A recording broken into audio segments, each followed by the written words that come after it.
Autism Acceptance Month may be wrapping up in a few days, but of course, there are daily efforts to support those affected, and this is a lifelong journey for families. With the number of those diagnosed climbing, one local mom, who is also a special education teacher in the Center for Disability Services Langen School, has some great insights worthy of attention, and Kate Bohm joins us now. Kate, it is so great to have you here. We were already busy chatting right before we came on. Yeah, thanks so much for having me. Of course. So speak to me first as a mom, because of course you're an educator too. But as a mom, you have a beautiful little boy, Cullen, and I know you have a very popular Facebook blog. Yes.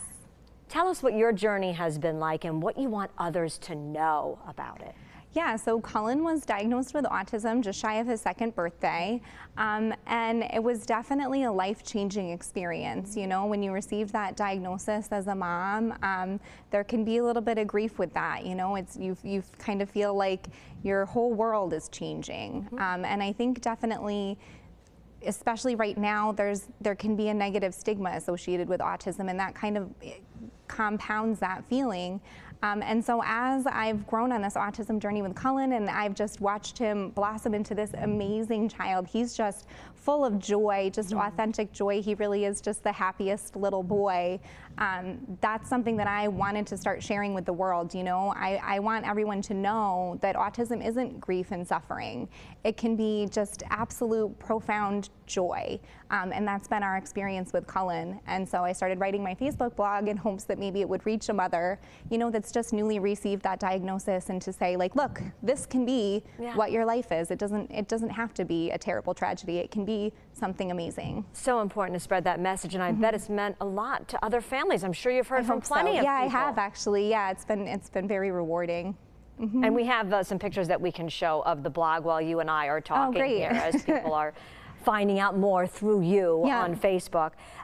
Specifically, you work in a RAVE classroom at the Center for Disability Services in the Langen School, Clover Patch, right? Yep. Talk to me about what RAVE stands for and how it is really helping individuals with autism thrive. So RAVE stands for Responsibly Addressing Autism via Education.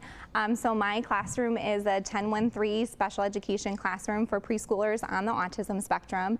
And we do a lot in that classroom just to help these kids you know, learn how to interact with their peers. You know, we start there because that's an important life skill for these kids to have. We have a total communication classroom, so a lot of these kids come to us and they're nonverbal, and we got to figure out how to help them communicate with the world, because that's, you know, that's essential.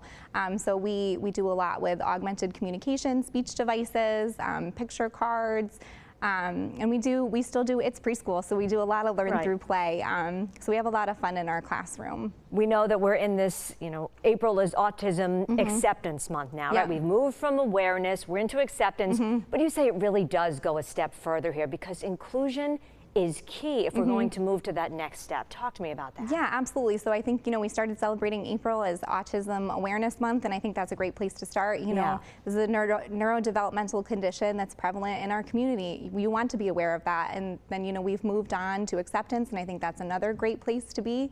I think everybody should be accepted for who they are as their authentic selves, and I think a lot of people on the spectrum struggle to feel accepted, and that's a great place to be as well. But I think that moving beyond that, we could push it to take it a step further.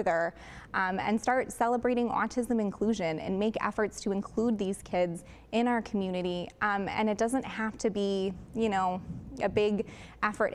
It starts small, honestly. As a parent of a child with autism, you know, sometimes we'll be out in the community, and it's pretty, you can tell pretty quickly that my little guy's a little different. You know, you can tell that maybe he's not going to be able to verbally communicate with you.